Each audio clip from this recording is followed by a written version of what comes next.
What's up, guys? Today we are talking Marvel Studios' Thunderbolts, the brand new film for the MCU, bringing together this ragtag group of anti-heroes, I guess you could call them. But that kind of also leans into one of my issues with the film and the idea of the film. If you haven't already, please go check out my non-spoiler review. I really go in depth, obviously without spoilers there, on sort of more my general thoughts on the film and the story and everything. This video is going to be more breaking down the reveals, the spoilery character moments, and a couple plot moments as well. Now, one thing I just want to point out right off the bat, which honestly I probably should have mentioned in my non-spoiler review. Um, First of all, actually, the movie's decent. That's like my basic description of it. Like it's good, but it's not great.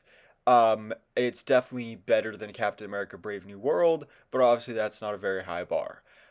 This is a movie that honestly a lot of the character designs I didn't love. Especially compared to previous character iterations because for example, like Ghost, I loved her suit in Ant-Man and the Wasp.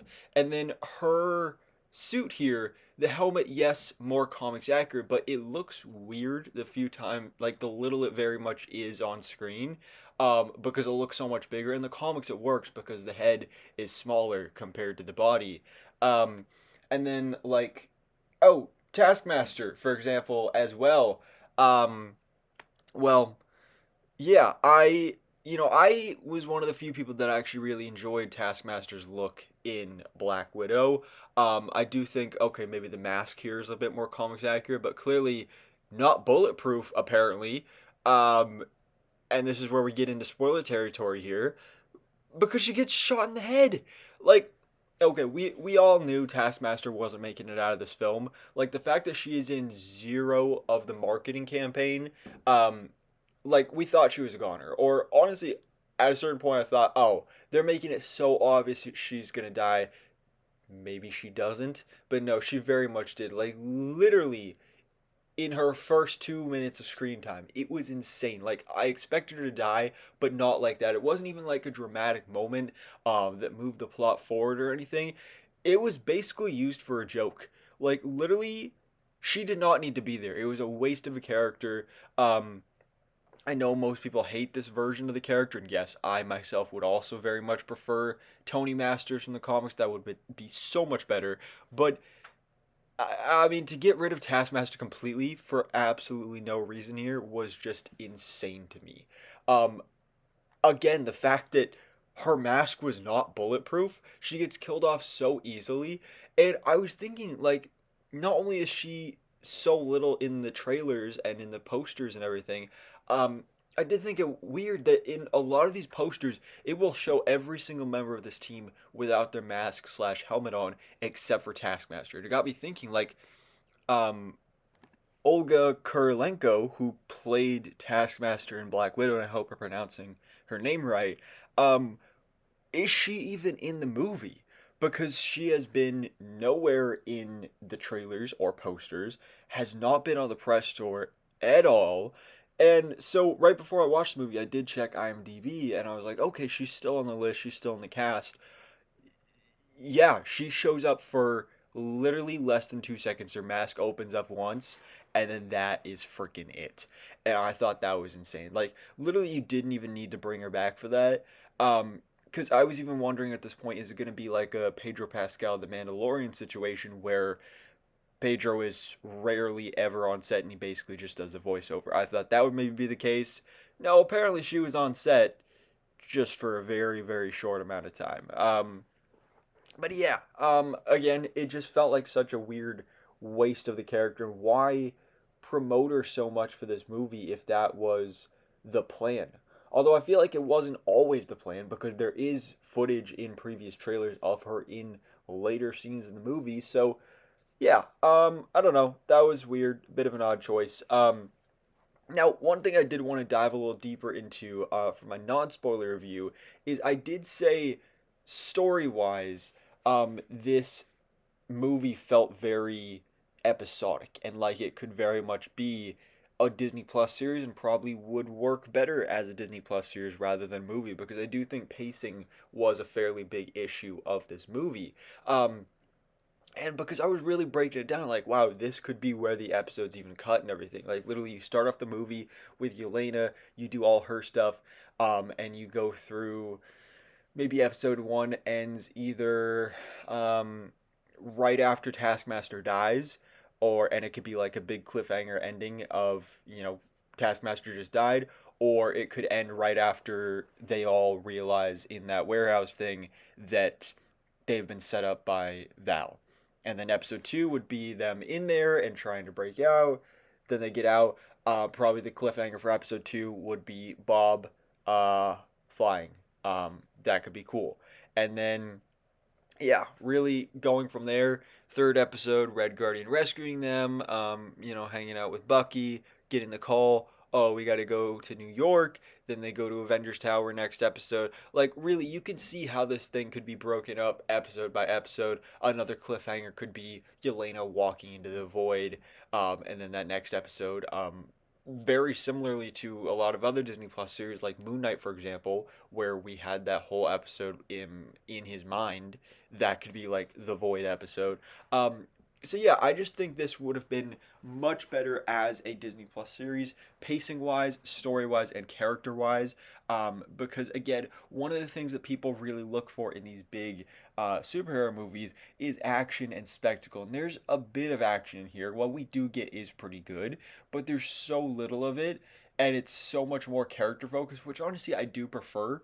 Um, well, I would have liked a better mix, but I do really love the character moments. But I do think in a series we would have had more time to flesh out all of the characters, because obviously the big focus on here is with Florence Pugh's Elena, and of course Bob, aka Sentry, as well. Which, speaking of Sentry, I think he was pretty great. As I mentioned in my non-spoiler review, disappointment with the fact that we only had one actual scene with Sentry, and it was really only him at like 1% power. Um, but I do really like what they did with the character. I think the suit is cool. Um, but everything with the Void and just the whole topic of mental health and depression and everything in this film, I thought was really well handled.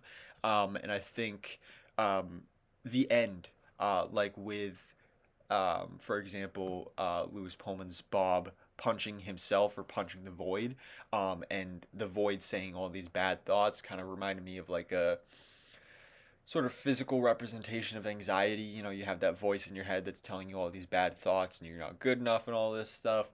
So I thought that was pretty cool, and I really enjoyed that. And I do think it worked that we didn't need a big Act 3 action fight. Um, but it did sort of feel like we were building to that. But again, I think in a series format, it would have worked out a bit better. Um, but now, let's talk that asterisk. Because that's obviously a big part of this film. Well, big part of the marketing campaign for the film, I guess you could say.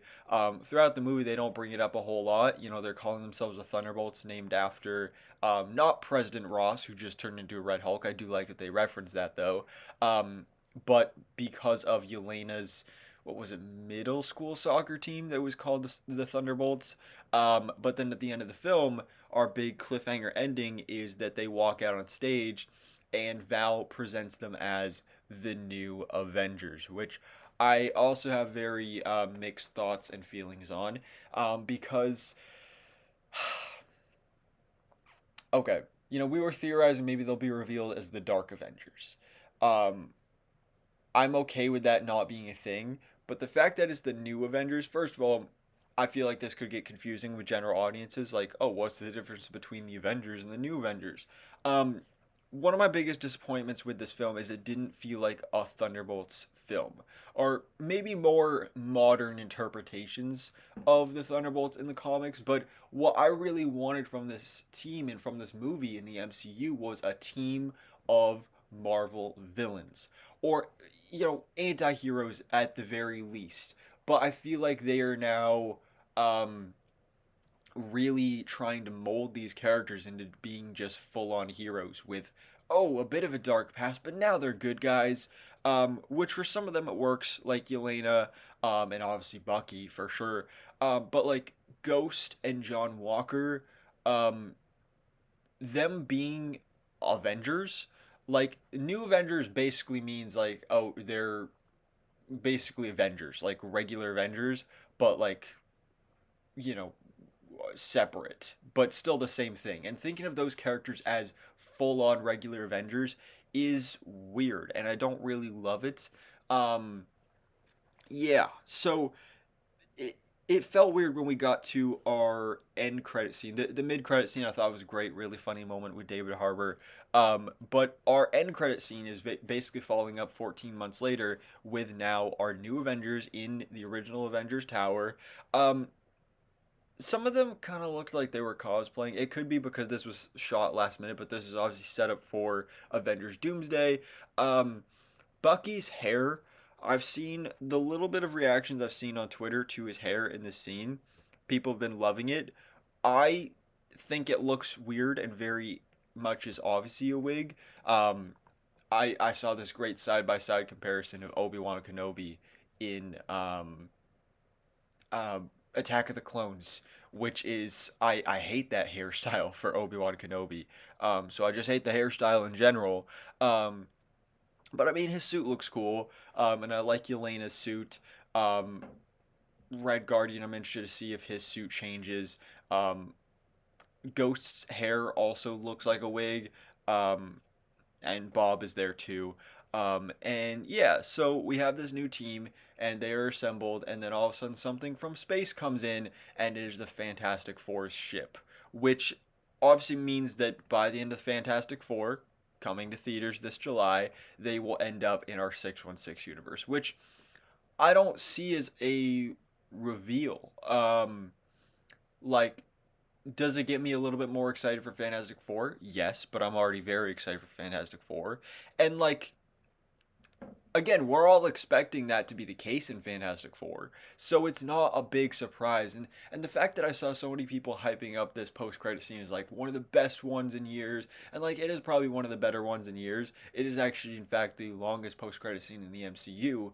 Um, but it didn't have like any big revelations or reveals or anything. Well, like it had the reveal, but it didn't feel like a reveal, if you know what I mean.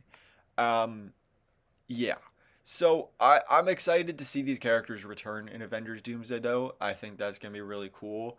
Um, again, I wish we had more of an actual Thunderbolts movie, and I hope we get a sequel where maybe they can redeem that by giving us the Masters of Evil, like the Thunderbolts or the New Avengers versus the Masters of Evil. That'd be pretty cool. Then you can bring in Zemo and I don't know some of the actual characters from the Thunderbolts in the comics. Um, Mel in this movie, I thought was such a waste, especially since Ao Edebiri was originally going to play that character. What a waste of talent.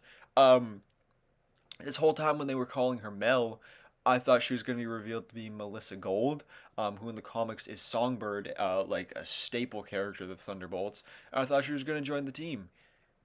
Maybe in the sequel, who knows? But they just didn't do anything with that or like tease it or anything. So I thought that was weird. But, anyways, guys, that's my review of Marvel Studios Thunderbolts. Again, I liked it. I had a fun time. But there's just so much more that I wish we could have gotten from a Thunderbolts movie. And again, I think this would have been much better paced and just overall execution as a series. Um, which now that I think about it actually makes sense because a lot of the talent behind the scenes is from TV. Our director Jake Schreier is was the director for Beef on Netflix, and a lot of our writers here are from Beef as well. We also have a writer from The Bear.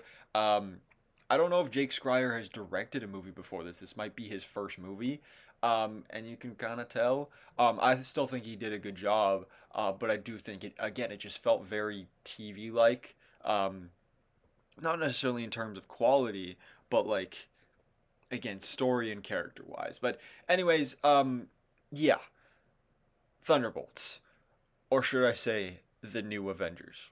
which again, I would have preferred Dark Avengers. But anyways, guys, let me know your thoughts in the comments below. What do you think about Marvel Studios' Thunderbolts? Did you enjoy this film? Do you agree with me that maybe this would have been better fit as a series on Disney Plus?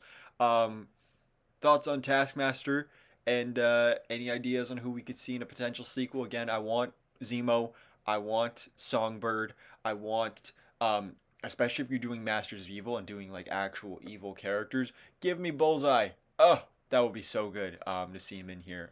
That would be amazing. Bring back Abomination. Oh, so many great opportunities here that they just didn't do. But I'm excited to see Sentry and a lot of these other characters in Avengers Doomsday. But anyways, guys, thanks so much for watching. Please drop a like if you enjoyed this video and hit the subscribe button so I keep you up to date on everything that goes on in the Marvel life.